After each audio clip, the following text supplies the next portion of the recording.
Hello दोस्तों। तो कैसे हैं आप लोग? उम्मीद करता हूँ सब ठीक होंगे, एकदम कुशल मंगल और बोर्ड परीक्षा की तैयारी जोरों से करते होंगे। अब से पहले हमने बेटा सेट 1 और सेट 2 2025 का दोनों कर लिए थे। अब ये हमारा सेट 3, जिसमें सबसे पहले वही जैसा सेट 1 में किया था सेट 2 में किया था वैसा यहाँ चालू करेंगे। सेट 1 में हमने किए थे पहले विकल्प यानी 1 अंक वाले सभी क्वेश्चन। ऐसे सेट 3 के पहले करेंगे हम बेटा 1 अंक वाले सभी क्वेश्चन। तो बिना किसी देरी के चालू करते हैं। सबसे पहले बहुविकल्पी प्रश्न जो कि होते हैं 20। पहला क्वेश्चन है, यदि tan थीटा बराबर 3/4 तो यदि tan थीटा बराबर 3/4 तो cos थीटा का मान ज्ञात कीजिए। ऐसे क्वेश्चन करते कैसे हैं? दो तरीके बताएंगे। एक तो शॉर्ट तरीका होगा जो तुम्हें याद करना होगा, एक करना कैसे इनको हल। इसके लिए बेटा हमें सबसे पहले तो लाल के बट्टे किसका याद करना होगा, लाल बटे कक्का। पहला होता है साइन, दूसरा होता है कॉस, तीसरा होता है टेन। साइन लंब बटे कर्ण, कॉस आधार बटे कर्ण, टेन लंब बटे आधार। हमारे पास दिया है टेन थीटा बराबर में 3/4। टेन थीटा बराबर होता क्या है हमारे पास, लंब बटे आधार। लंब और बटे में होता है हमारे पास आधार। कहने का मतलब पहला ये लंब होगा ऊपर वाला और नीचे वाला क्या होगा, आधार। लंब और आधार एक ही प्रकार के त्रिभुज में आते हैं, जो कौन सा है हमारा, समकोण त्रिभुज। इसका मतलब पहले समकोण त्रिभुज बनाएंगे। अब समकोण त्रिभुज में ये जानकारी होनी चाहिए हमें कि हमसे कहा गया है लंब। लंब हमेशा थीटा के सामने होता है, जैसे थीटा दिया है। अगर मैं मान लो इसको लंब मानूं, लंब और आधार होते कौन सी भुजा पर है जिसमें 90 डिग्री का कोण बनता है। समकोण त्रिभुज वही होता है जिसमें एक कोण 90 डिग्री का हो। और लंब या आधार हमेशा 90 डिग्री वाले कोण पर होते हैं। तो एक लंब होगा एक आधार।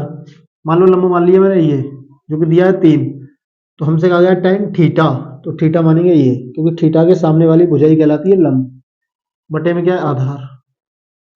इसको ए नाम दे देंगे, इसको बी और इसको सी। अभी हमें निकालना है cos थीटा। कॉस्ट क्या होता है बेटा हमारा, आधार बटे कर्ण।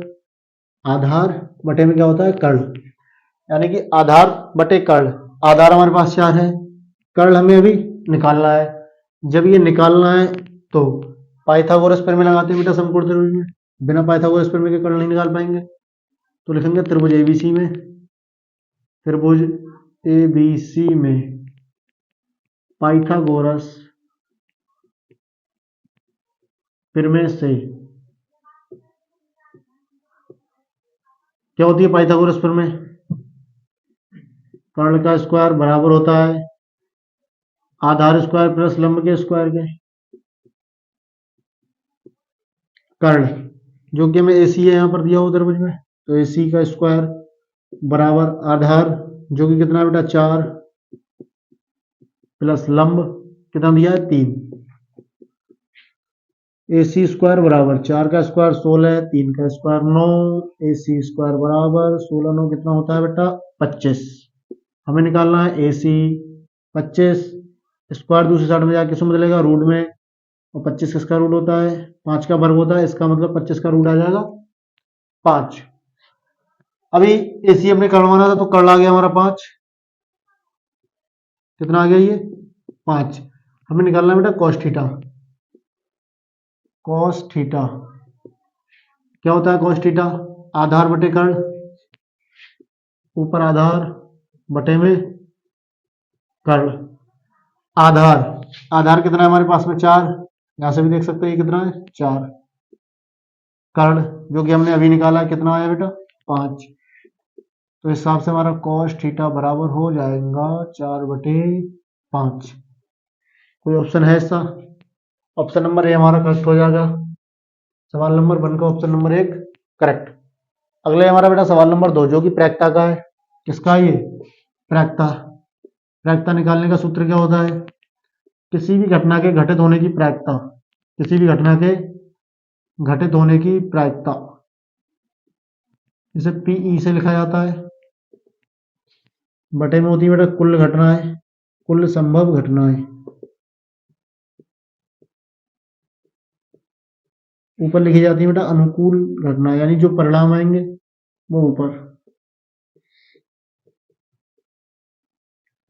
हमें बताना है एक पासे को एक बार फेंका जाता है, एक पासे को कितनी बार फेंका जा रहा है, एक बार। अगर एक पासे को एक बार फेंकोगे तो कुल परिणाम कितने होंगे, पासा, यानी कि जो हम लूडो खेलते हैं, लूडो में जो गोटा होता है उसे बोलते हैं पासा। एक पासे को एक बार फेंकने पर, एक पासा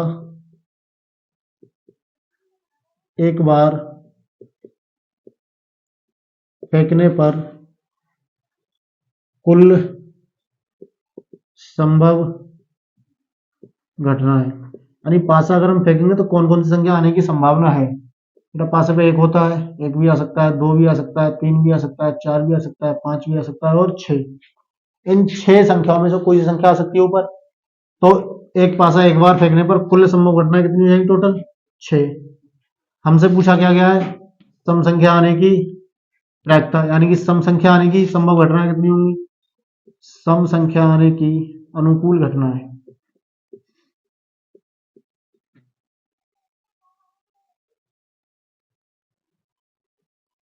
अनुकूल घटना है।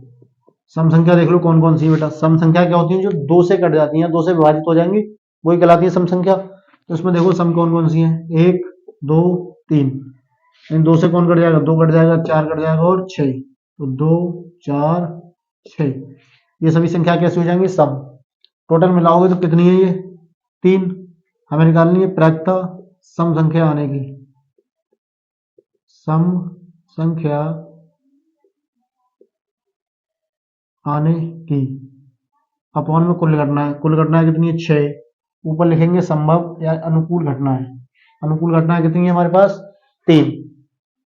तीन के बारे में तीन भी आता है, छह भी आता है। तीन एकम तीन और तीन दूनी छह। इस प्रकार से हमारा जो दूसरा सवाल है, इसका आंसर कितना हो जाएगा हमारे पास में, 1/2 दिया है कोई सा, ऑप्शन नंबर बी एकदम करेक्ट हो जाएगा। ये आप लोग स्क्रीनशॉट ले लो, चाहे नोट ले लो, मैं एक तरफ हो जाता हूँ, फिर बढ़ते हैं अगले सवालों की तरफ। हमने दो सवाल कर लिए थे, ये हमारा सवाल नंबर 3। लिखा बेटा बारंबारता बंटन का माध्यक वर्ग क्या होगा। तो माध्यक वर्ग, माध्यक वर्ग बताना है। माध्यक कैसे निकालते हैं, सबसे पहले संचयी बारंबारता बनानी पड़ेगी हमको। मेरे को संचयी बारंबारता बनाना पड़ेगा। सबसे पहले संचयी बारंबारता बनाएंगे, वर्ग अंतराल जैसा दिया है वैसा ही लिख लो। उसके बाद बारंबारता एक तरफ लिख दो। बारंबारता से ही बनती है बेटा संचयी बारंबारता। संचयी बारंबारता, ये संचयी बारंबारता का काम केवल हम किसमें करेंगे अभी, माध्यक में।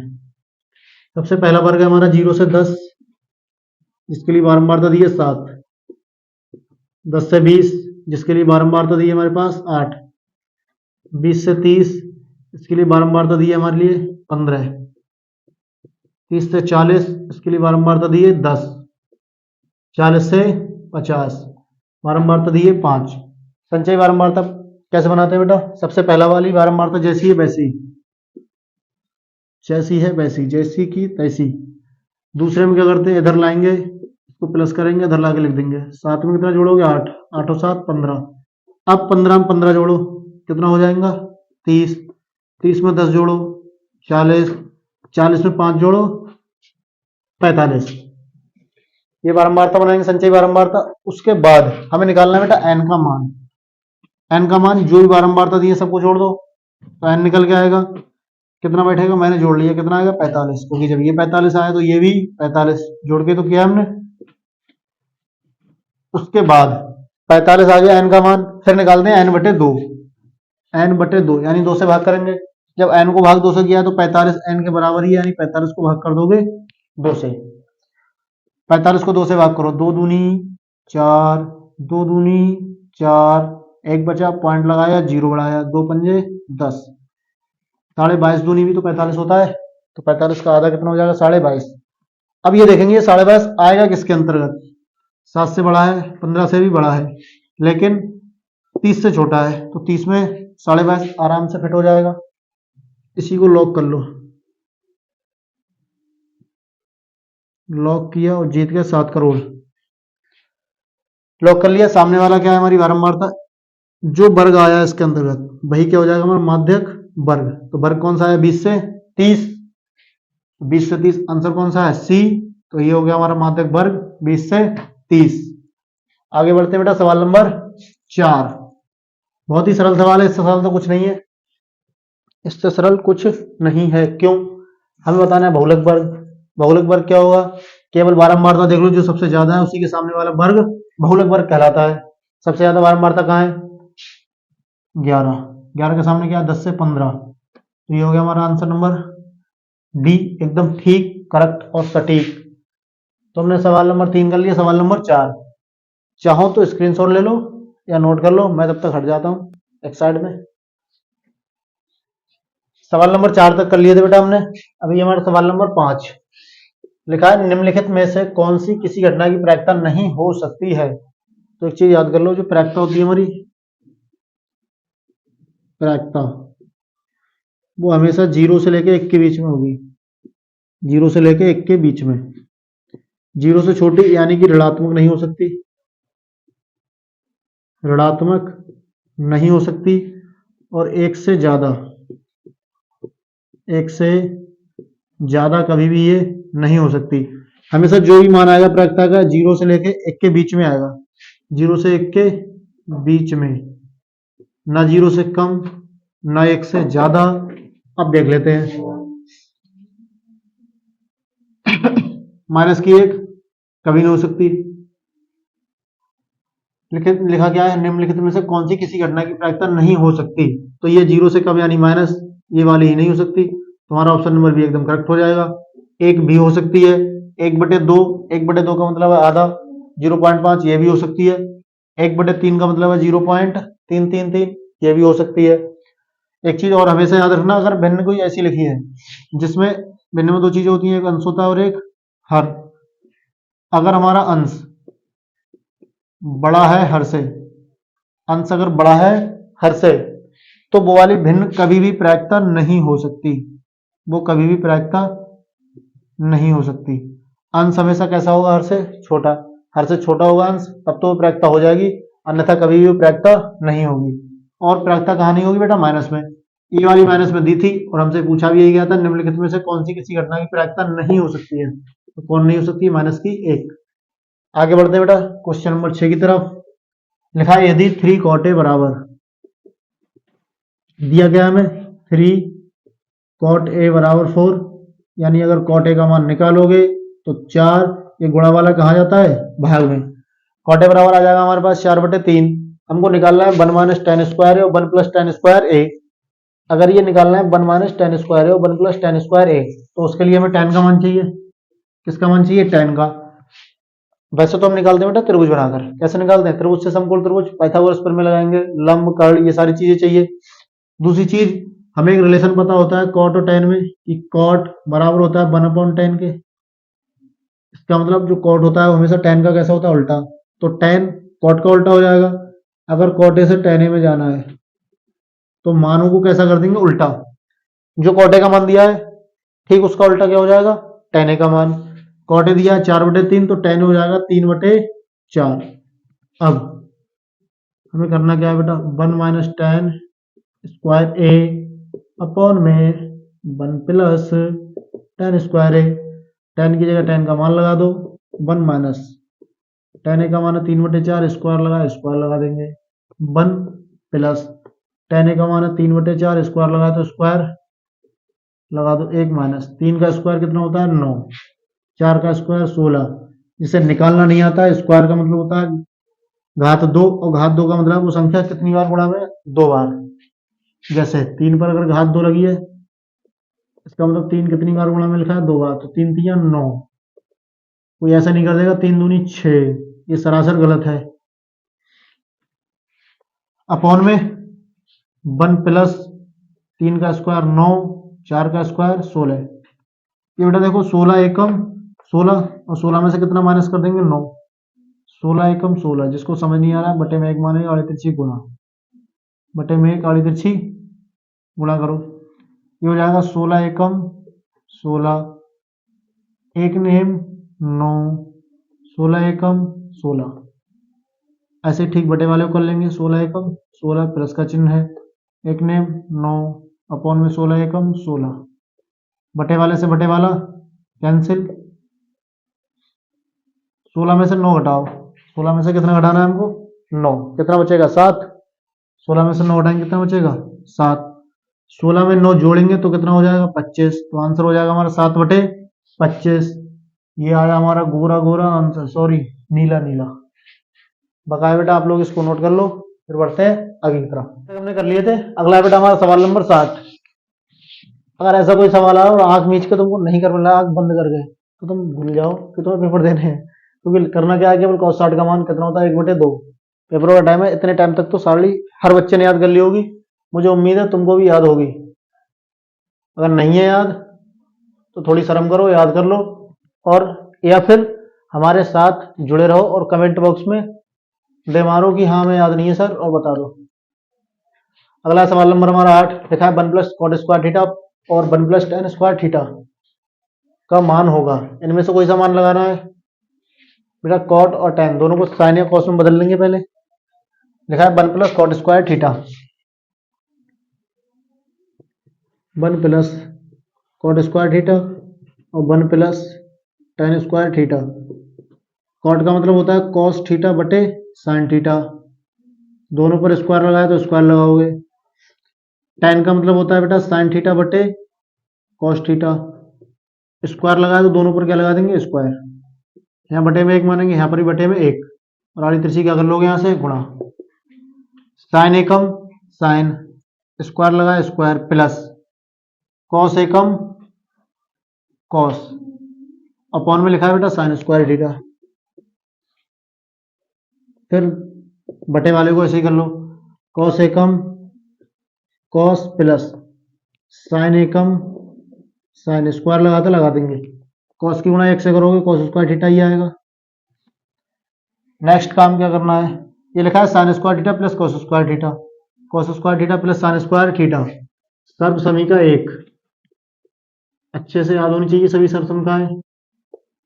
क्या थी हमारी सर्व समीका 1, sign square theta plus cos square theta बराबर कितना होता है 1।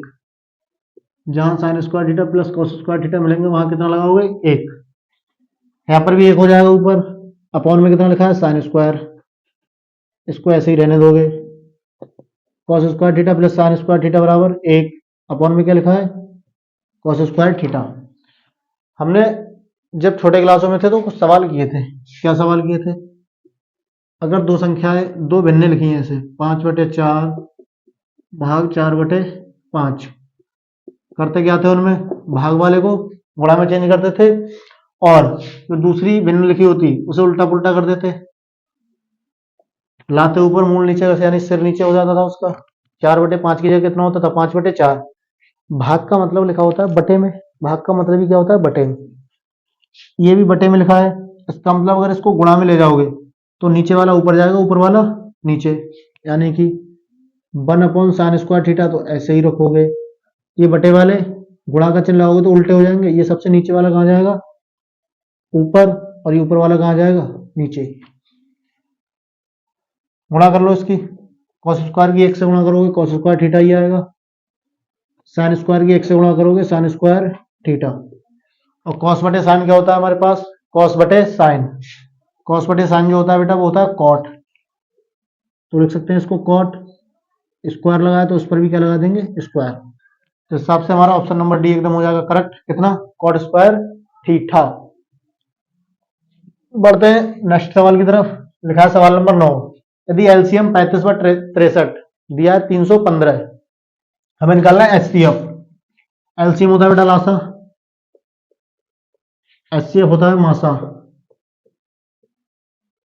एलसीएम लासापा और एचसीएफ मासा।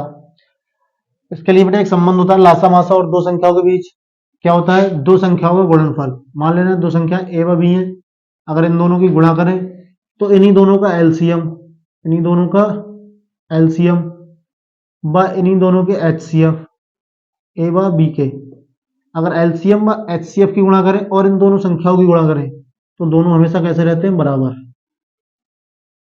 इससे एक बात तो तय हो गई कि जो एलसीएम के बाद जो दो संख्या दी होती है ब्रैकेट में, उन्हीं दोनों की इधर गुणा करनी होती है। यहाँ पर एलसीएम के साथ 35 व 63 दिया है, इसका मतलब 35 और 63 की गुणा लिखी जाएगी इधर, और एलसीएम ऐसा लिख सकते हैं a गुणा बी, यानी 35 गुणा 63 बराबर, फिर क्या लिखना होता है एलसीएम। एलसीएम कितना दिया है हमको 315 गुणा एचसीएफ, जो कि हमें निकालना है। जो निकालना है उसको पहले लिख लो, जो निकालना होता है उसे लिख लेते हैं, फिर लिखते हैं बराबर में जो दिया होता है उसको।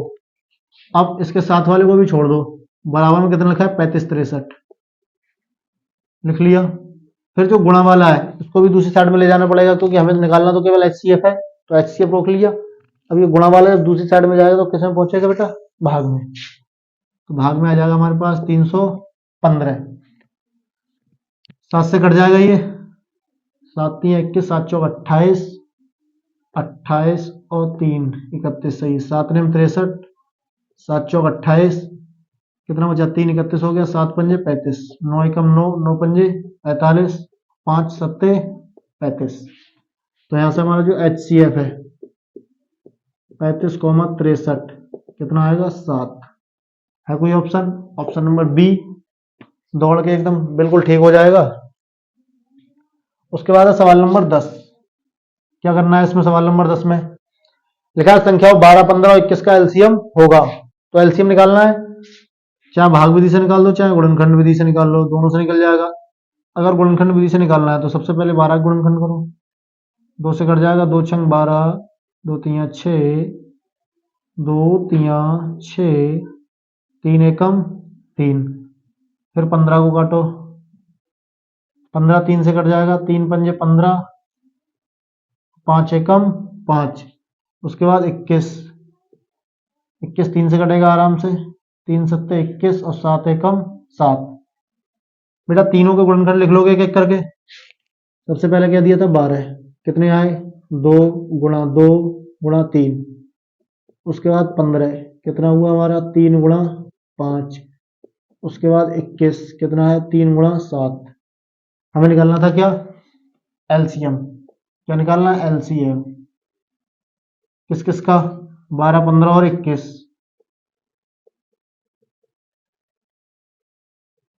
कैसे निकालते हैं एलसीएम? जो सम में होगा उसे एक बार लिखोगे और जो नहीं है उसे जैसा है वैसा ही नोट कर लोगे। जैसे ये 2 और कहीं है नहीं है लिख लो, फिर भी इसको लिख लो जैसा है वैसा ही। दूसरा वाला 2 कहीं है नहीं है फिर भी लिख लो। उसके बाद 3 यहाँ पर भी है, यहाँ पर भी है, यहाँ पर भी है। जो सम में होगा उसे कितनी बार लिखो? केवल एक बार।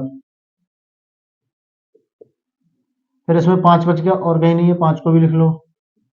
इसमें 7 बच गया और कहीं नहीं है तो इसको भी लिख लो। अब कर लो इनकी गुणा, 2 दूनी 4, 4 तिया 12, 12 पंजे 60, 60 सत्ते 420, यू आर 420, तुम हो 420। ऑप्शन नंबर डी एकदम करेक्ट हो जाएगा। क्या हमने बेटा टोटल 10 विकल्प कंप्लीट कर लिए हैं।